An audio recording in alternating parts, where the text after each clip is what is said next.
बोलो जयकारा बोल मेरे श्री गुरु महाराज की जय। बोलो साचे दरबार की जय। बोलो श्री नगली निवासी भगवान की जय। बोलो श्री परमहंस दयाल जी महाराज की जय।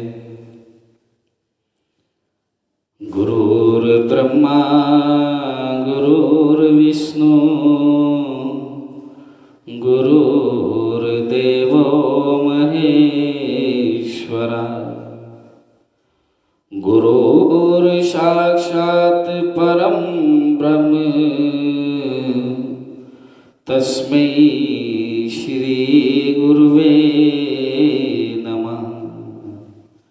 अखंडमंडलाकारं व्याप्तेन चराचरं तत्पदं दर्शितमेन तस्मै श्री गुरुवे नमः। बोलिए साचे दरबार की जय। श्री नंगली निवासी भगवान जी के परम आदरणीय संत महापुरुषों,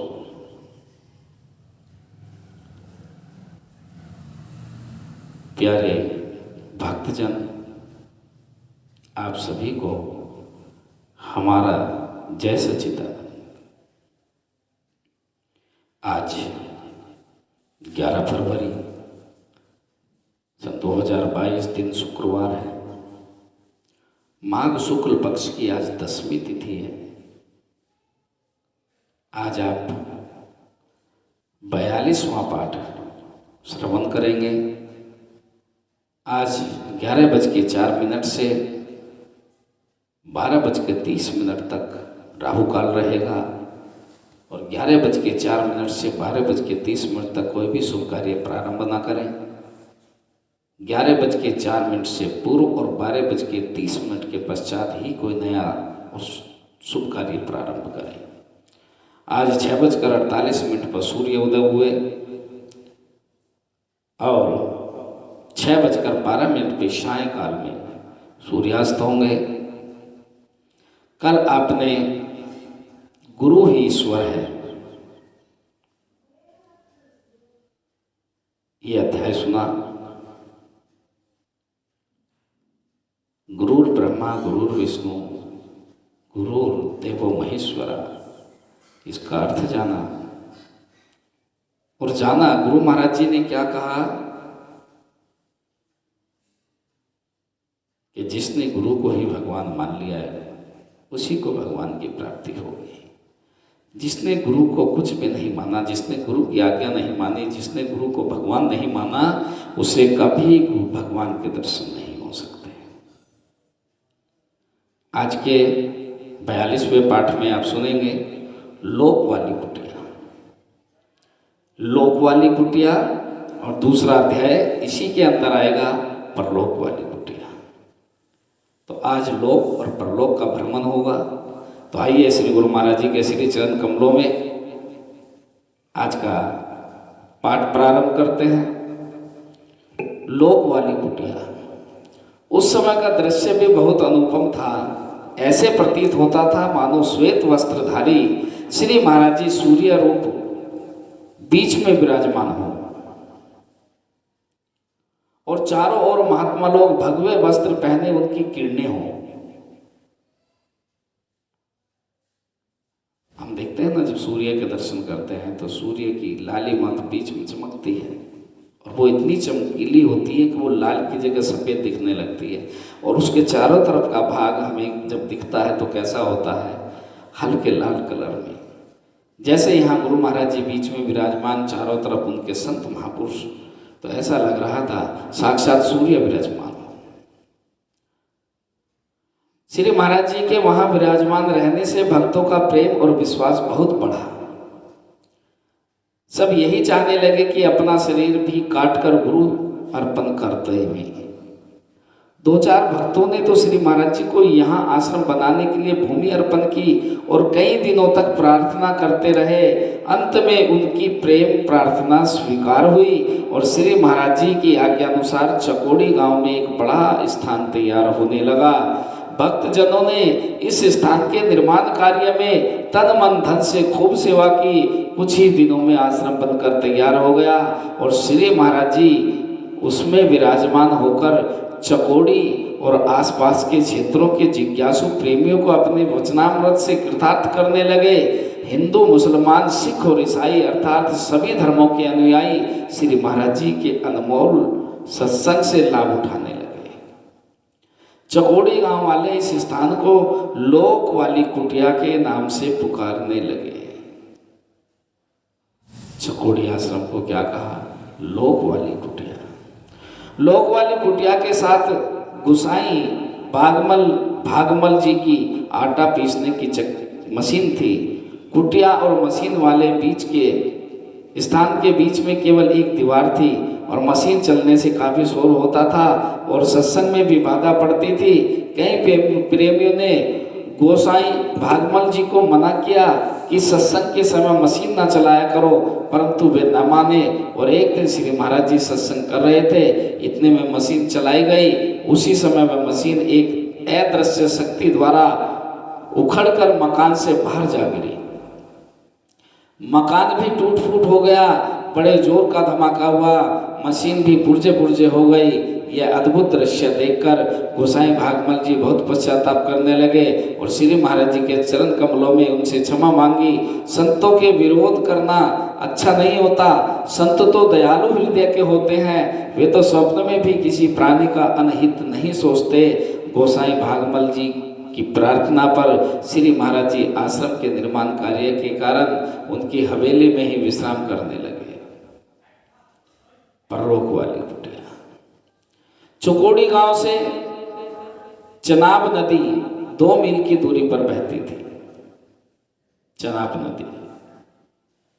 नदी के किनारे किनारे काफी दूर तक सघन वन था। 2-2, 4-4 मील पर कई दूसरे गांव भी थे। श्री महाराज जी रोज सुबह और शाम को पैदल सैर करने के लिए चनाब नदी के किनारे जाया करते थे।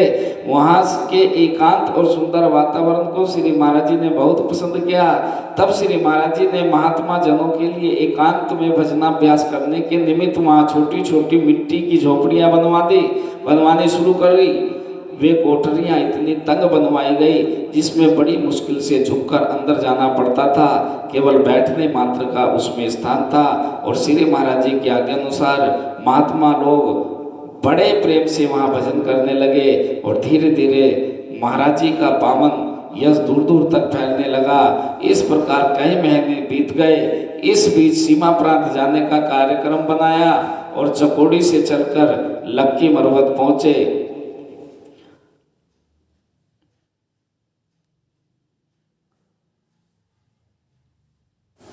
टल बुलंद में शुभ दर्शन।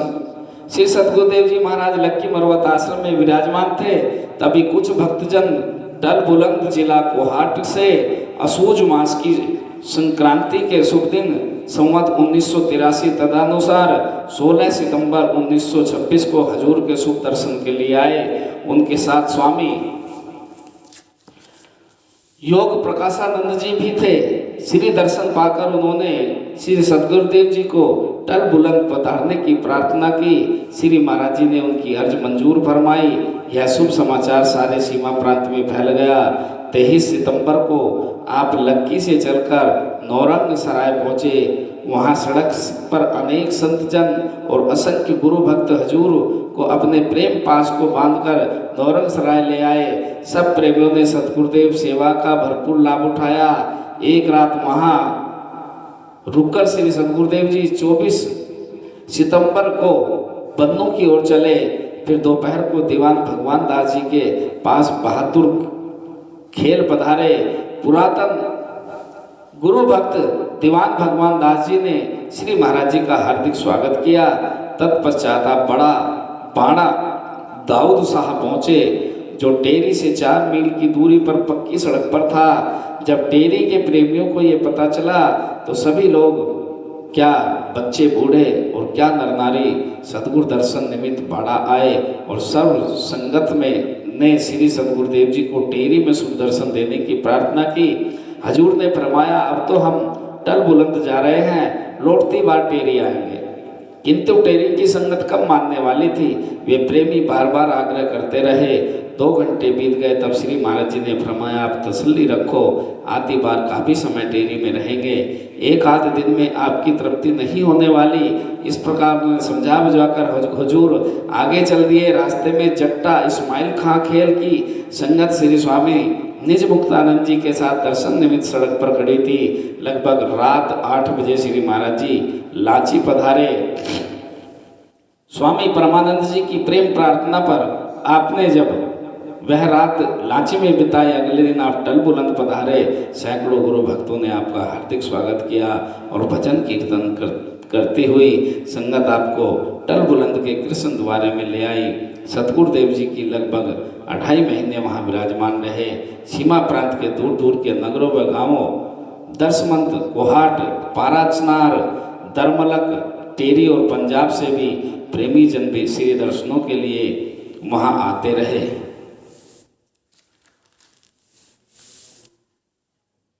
कितने पवित्र आत्माएं होंगी उस समय जो श्री गुरु महाराज जी के रोज दर्शन करते होंगे, रोज उनका मंगल प्रवचन, मंगल आशीर्वाद प्राप्त करते होंगे। हम भी दर्शन कर सकते हैं, बस थोड़ा सा इधर से हटाना है और इधर को लगाना है, अर्थात थोड़े प्रेम को परिवार से, संसार से, माया से दूर करना है और भगवान के श्री चरणों में लगाना है। तो ये आशीर्वाद, ये दर्शन हमें भी प्राप्त हो सकते हैं इन्हीं शब्दों के साथ। बोलिए सांचे दरबार की जय, बोलो श्री नगरी निवासी भगवान की जय, बोलो श्री परमहंस दयाल जी महाराज की जय।